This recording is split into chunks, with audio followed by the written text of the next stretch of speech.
Sabes, una cosa, tener algo por fe, y es otra cosa el tenerlo en su experiencia. Es una cosa tener algo legalmente, como yo digo, pero hay muchas bendiciones que son legalmente nuestras porque Cristo murió, su sangre ha sido derramada, Él ha sellado el nuevo pacto en su sangre y como creyentes somos coherederos con Él y tenemos una herencia. Legalmente es nuestro, pero es adquirirlo lo que a veces se hace un problema para muchos. Los israelitas salieron de esclavitud en Egipto, eran esclavos en Egipto. Es equivalente a ser esclavo al pecado. Dios mandó al libertador Moisés, nos envió un libertador Jesucristo y no somos esclavos del pecado. Ellos salieron de esclavitud a Faraón y caminaron a un lugar llamado la Tierra Prometida. Somos libres de la atadura al pecado y escuchamos sobre las promesas de Dios y aprendemos cómo recibirlas en nuestra vida.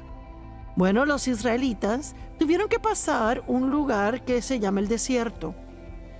Era un viaje de 11 días, un vuelo directo, derecho, atravesando el desierto. Pero les tomó 40 largos, miserables, dolorosos años antes de que algunos finalmente entraran. Y la mayoría no entró, ¿saben? De los miles que salieron, casi 1,5 millones, creo que con niños, muy pocos entraron la tierra prometida. Josué, Caleb y algunos de los niños que no tenían la edad de responsabilidad cuando finalmente Dios se hartó con ellos y dijo, no entrarán en la tierra prometida. Y vemos sus historias y movemos la cabeza y pensamos que tonto.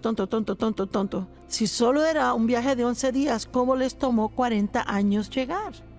Pero debemos despertar y darnos cuenta hoy y realizar que nosotros estamos vagando por la misma montaña una y otra vez mucho tiempo. Mi palabra a usted hoy es que es tiempo de pasar y moverse rápido hacia la tierra prometida. Así que pensaron que sus enemigos eran el problema, que eran los ismaelitas, heveos, jebuseos, cananeos. Todos tenemos nuestros eos. Puede ser el más esposeo, el enojoneo, el vecineo, el enfermadeo, la pobreceo, el malpasadeo. Tenemos los eos y pensamos que son nuestro problema, los sataneos, el diablo. Si esto me dejara aquello. Pero cuando empecé a estudiar muchos años atrás y a buscar en esto, me di cuenta claramente de la Escritura que aprendemos que no eran sus enemigos el problema porque Dios estaba de su lado. Y si Dios por nosotros, ¿quién contra nosotros? No hay nada en este mundo que pueda derrotarnos si Dios está con nosotros. Y Dios estaba de su lado. Él les dijo, si hacen lo que les digo, van a hacer un viaje rápido por el desierto y disfrutar mis promesas. Pero ellos no lo hicieron. No eran los enemigos. No fueron los cananeos, pereceos, los heveos, los enemigos, ni los gigantes de la tierra. Fue su mal pensamiento y sus malas actitudes. Ellos no sabían cómo pensar como Dios quería que pensaran. Y absolutamente usted puede pensar cómo salir de ataduras y a la libertad si piensa como Dios quiere que piense. Es imposible tener victoria y pensar ataduras. Es imposible ser feliz y pensar en tristeza y depresión. Es imposible ser libre del pecado mientras piensa que está atado al pecado. Hay un gran ejemplo de esto en Romanos capítulo 6. En Romanos capítulo 6, verso 2, Pablo dijo, ¿cómo pueden vivir en el pecado si están muertos a él? La Biblia dice que cuando Cristo murió, morimos en él. Que él tomó el pecado, lo llevó a la cruz. Y que estamos muertos al pecado y vivos a la justicia. ¿Sabe lo que significa? Que una parte de usted, lo que nació de nuevo, no quiere nada con el pecado. Está muerto al pecado. Por eso ahora cuando peca le molesta. Antes de nacer de nuevo no le molestaba, no le importaba, le encantaba y disfrutaba. Pero al nacer de nuevo, ahora tiene nuevos problemas porque no puede cómodamente pecar. Le hace miserable. Y hay una parte de usted que no quiere pecar, pero aún lleva con usted la carne, una mente no renovada, salvaje, emociones sin control y una voluntad terca que Dios y el Espíritu Santo tienen que cambiar. Ese en la actualidad es el desierto. Nuestra alma, hasta que es renovada por la palabra, es nuestro desierto. Tenemos que aprender a dejar que Dios, que está en el Espíritu, invadir nuestra alma. Él no quiere vivir en este lugarcito del Espíritu, quiere en tu mente, emociones, voluntad, finanzas, relaciones, en tu entretenimiento y finalmente ser visible como una brillante y fuerte luz para que el mundo diga, esa persona tiene algo que yo quiero. Vamos, glorifique a Dios.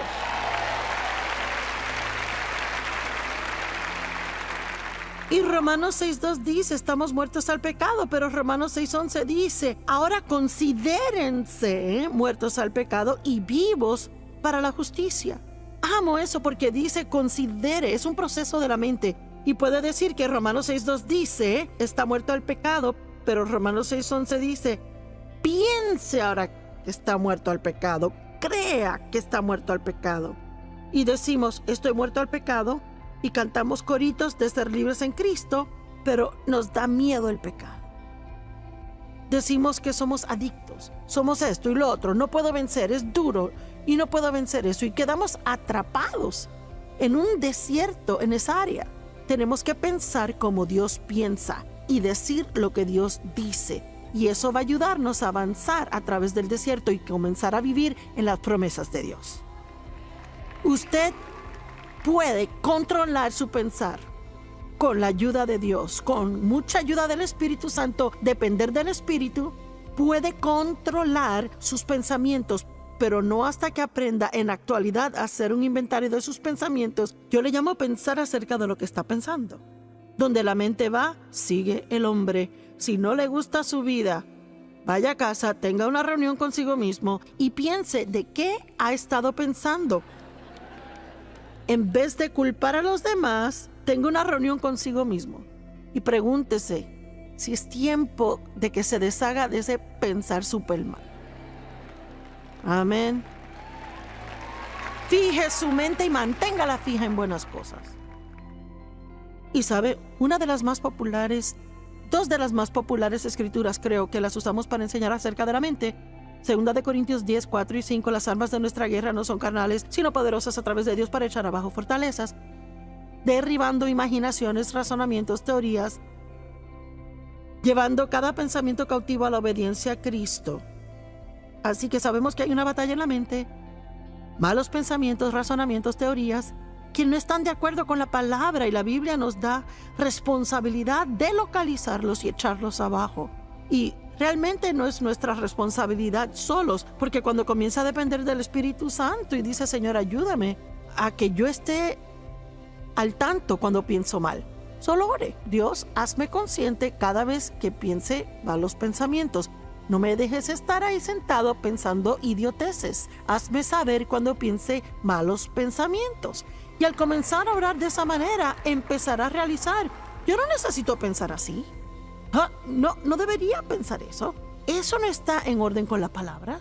Y la forma en que las fortalezas en la mente se derriban es siendo diligentes estudiantes de la palabra de Dios, lo cual es parte de lo que hacen aquí hoy. Les aplaudo porque sacaron un viernes. Digo, viernes social. La semana de trabajo acabó y pudieron hacer muchas cosas. Pudieron haber estado gastando el cheque en algo que no iba a hacerles bien, o pudo haber estado en otro lugar donde no tenía que estar, o se pudo quedar en la casa, en el sofá, cansado. Pero está aquí, acá, miles de ustedes, hasta allá arriba en el edificio, estudiando la palabra de Dios y adorando. Les aplaudo.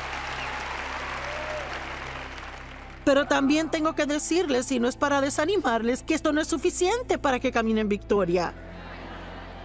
Tiene que levantarse y estudiar en la mañana. También orar más, adorar más. Ir a la iglesia al otro día, quizás ir a una iglesia al otro, ir a otra semana a la iglesia, ver el programa los 5 días de la semana. Programe mensajes en su iPad, reciba un devocional en el celular, estudie la palabra. Pronto verá que pensará completamente diferente. Romanos capítulo 12, verso 2 dice: no os conforméis a este mundo, sino sed transformados, completamente cambiados por la entera renovación de la mente, a fin de probar para sí mismo cuál es la buena, perfecta y aceptable voluntad de Dios. Gracias, y yo les amo. Jeremías 4:14 dice: ¿por cuánto tiempo morarán pensamientos grandemente ofensivos en usted? Y amo eso. Jeremías 4:14: ¿por cuánto tiempo grandemente ofensivos pensamientos morarán en usted? Lo primero que localicé y que sentí, ese fue el problema de los israelitas, que contribuyó a que tardaran tanto en tener victoria, y la razón por la que muchos nunca tuvieron victoria. Y ahora saben, tristemente hay muchas personas que creen en Jesús y que irán al cielo, pero nunca disfrutarán victoria en la tierra. ¿Sabía eso? No tiene que tener victoria para ir al cielo, es salvo por la sangre de Cristo. Pero disfrutar la jornada, para eso hay que tener victoria. Y pienso que para ser testigos a otros, tienen que ver que Dios obra en su vida. Amén. Así que lo primero que noté es que hicieron algo donde no tenían positividad de visión del futuro. Hablaban siempre del pasado. Pensaban que su pasado dictaba su futuro. Y estoy aquí para decirles que no importa lo que haya sucedido en el pasado. No importa lo que suceda en su vida ahora. Eso no tiene poder para estorbarle en que tenga un asombroso e increíble futuro si aprende a ver todo en el Espíritu. La Biblia dice en Isaías 11 que Jesús no miraba ni decidía cosas por el oír del oído ni por la vista del ojo. Él veía con ojos espirituales y oía con oídos espirituales. Y todos tenemos oídos en la cabeza y ojos en la cabeza, pero también los tenemos espiritualmente. Con los naturales vemos lo que pasa alrededor, vemos lo que pasa en la vida, pero con los ojos espirituales vemos lo que no se puede ver con estos. Vemos con una actitud de fe y decimos: Dios dice que tengo un buen futuro y yo creo que puedo tener un buen futuro. Recientemente estaba en un Starbucks en el estado de Utah. Una mujer me reconoció y comenzó a hablar conmigo un poquito y dijo: le escribí a su ministerio, les conté mis problemas y así sucesivamente, y empezó a contarme sus problemas. Dijo: sí, le cuento que mira, en mi vida todos me han tirado bajo el autobús. Y claro, yo no le dije esto a ella porque no quería herirle, pero cuando salí pensé: bueno, señora, a mí también me tiraron, pero yo manejo el autobús. Amén. Bueno, y ella se detuvo al decir: me tiraron debajo del autobús. Y les cuento que ella estará sentada contándole a otros la misma triste historia de aquí a un año, 5 años, 10 años por igual, solo que su historia se hará más y más amarga y sonará peor y peor, porque ella no tenía esperanza de cambio en su vida. Y traté de decirle un poco a ella: mira, Dios puede cambiar cosas, confía en Dios, créele a Dios. Todo lo que salía era una excusa o un caso especial, porque el caso de ella era especial. No era como cualquier otro caso, no había nadie que había tenido algo tan malo. A ella la tiraron bajo el autobús y las 4 ruedas las tenía arriba y ella no tenía intención de salirse de ahí. Bueno, yo decidí manejar el autobús. Y usted puede hacer lo mismo. Pero déjeme decirle algo: esto no es algo que otro decide por usted. Esto es algo que usted decide hacer. Y me gustaría que viéramos el ejemplo de Génesis capítulo 13. Vemos un hombre, Abraham, quien perdió todo, y él terminó con más de lo que perdió. Y sabe que en la economía de Dios puede perder cada cosa que usted tenga. Y si aprende a mirar con el ojo de la fe, puede terminar con más de lo que perdió. Job perdió todo terribles pruebas tuvo y al final Dios le dio el doble de lo que él perdió. Abraham bendijo a su sobrino Lot al compartir lo que tenía con él. Y entonces ambos se hicieron tan prósperos que tuvieron tanto ganado, empleados que no se llevaban, los empleados no se llevaban. Y así que Abraham fue donde Lot, tomó la iniciativa, quería ser el pacificador y le dijo: te ruego que no haya contienda entre nosotros. Tú decides qué parte de la tierra quieres y yo tomaré lo que tú no tomes. Y yo pienso que es asombroso y humilde esa actitud. Porque yo hubiera dicho: yo voy a tomar primero lo que yo quiero y a ti lo que te sobre, porque tú no tendrías nada si no te lo hubiera dado. Pero Abraham obviamente era un hombre piadoso. Probablemente una de las razones por las que Dios pudo hacer un pacto con él y usarle como lo hizo.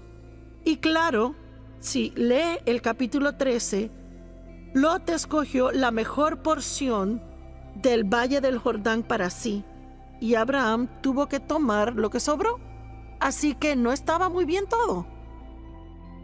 Pero en el verso 14 dice: el Señor le dijo a Abraham, después que Lot le dejó: levanta tus ojos y mira desde el lugar donde estás al norte y sur, este y oeste. A la tierra que tú ves, yo te la daré a ti y tu posteridad.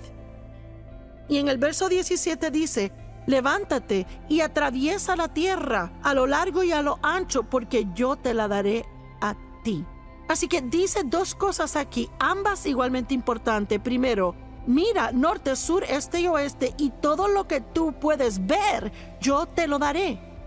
Ahora, él obviamente le decía que mirara con ojos naturales, pero creo que Dios quiere decirte a ti hoy: mira al futuro y que tú ves por fe para tu vida.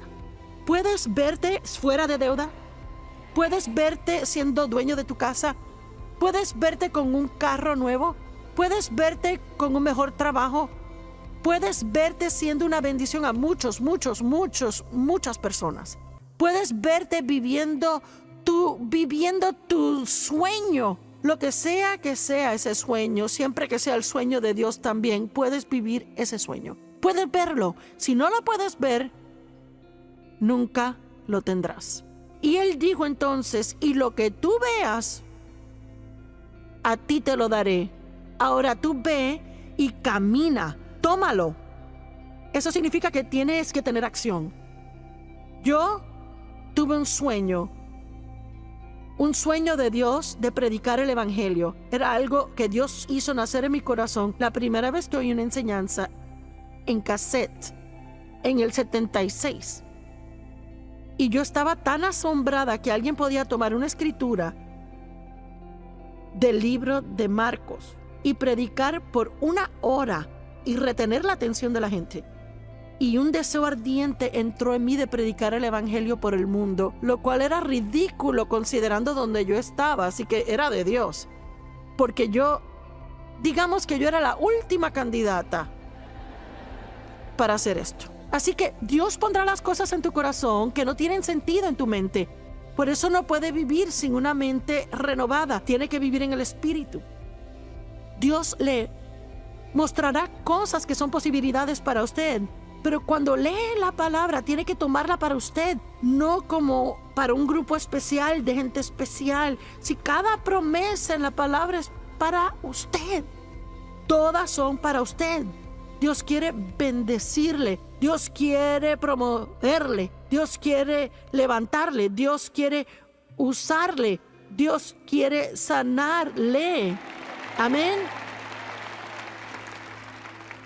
Pero tiene que verlo.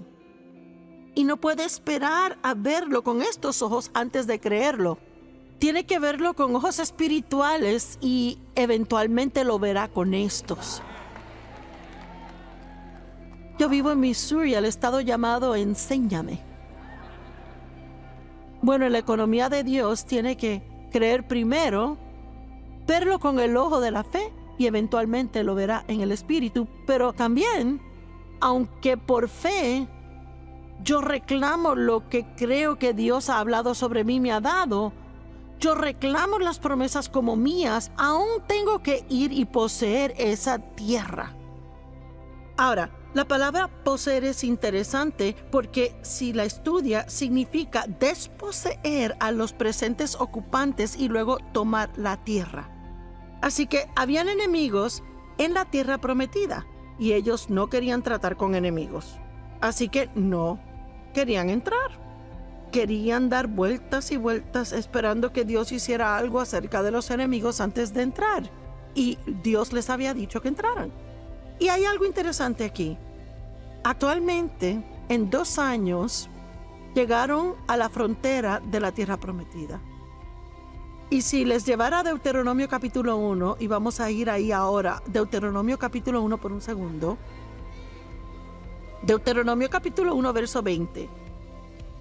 Y yo les dije, han llegado a los montes de los amorreos que el Señor les da. Es Moisés hablando. He aquí el Señor vuestro Dios ha puesto la tierra delante de ustedes, suban y posean. Y el Señor, el Dios de vuestros padres, les dijo, no teman ni desmayen. Entonces se acercaron a mí y dijeron, enviemos hombres delante de nosotros que revisen la tierra para que traigan una palabra y reporte si debemos subir y a cuáles ciudades. Y esto me agradó y tomé 12 hombres y les envié. Esto es lo que llamamos los 2 espías que subieron a revisar la tierra. Y de seguro, verso 25, tomaron del fruto de la tierra en sus manos y lo bajaron y lo mostraron diciendo es una buena tierra que el Señor nos da. Ve al verso 26, pero ustedes no subían, sino que se rebelaron contra el mandamiento del Señor. Ahora, yo no tengo tiempo para revisar esto, pero después decidieron, ahora sí vamos a subir. Y Dios dijo, no traten de subir ahora porque ahora no estoy con ustedes. Debieron subir cuando les dije.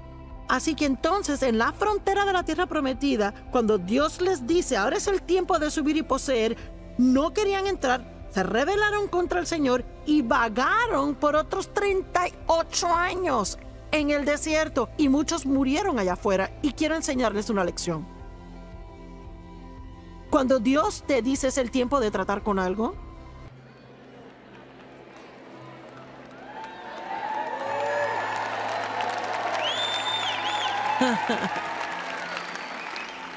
cuando Dios dice es tiempo de tratar con algo, entonces hay una unción en eso para tratar con ello ahí. Y no puede demorarlo a un tiempo conveniente, a un tiempo cuando piense que va a ser más fácil, a un tiempo cuando siente que está listo, porque entonces quizás decida, bueno, estoy cansada de no tratar con esto, ahora sí, y quizás encuentre que Dios no está ungiéndolo en ese tiempo. Tenemos que aprender que cuando Dios toca cosas en la vida de uno, tenemos que tomarlo en serio. Si usted sabe que Dios trata con su mala actitud, trate con eso. Si sabe que Dios está tratando acerca de la falta de perdón, trate con eso. No haga una excusa acerca de que es duro perdonar. Le voy a contar algo. Odiar es duro. Es más duro que perdonar. El perdón es fácil comparado al odio y la amargura y resentimiento y estar lleno de veneno. Si Dios trata con usted de un hábito que tiene y es destructivo ese hábito, si Dios está poniéndole el dedo, usted no puede ni pensar que no puede hacerlo, porque Dios nunca va a tratar con usted acerca de algo sin darle la habilidad de ir hasta la victoria. Pero tiene que creerlo.